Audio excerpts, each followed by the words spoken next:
Good afternoon everyone, going to school, magsusunod tayo ng bata. Today is tag-ulan dito sa Kuwait. Month of March, umuulan siya.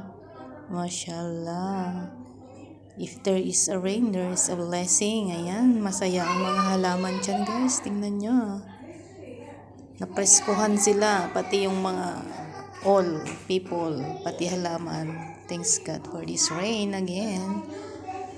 Whole day umuulan siya guys. Nag-change weather na dito sa Kuwait. Month of March, tag-ulan. Mashallah. Yeah. Napreskuhan talaga yung mga halaman. Ingat-ingat lagi kasi madulas ang daan. Going to school. Sundo yung apo ni Lobosing.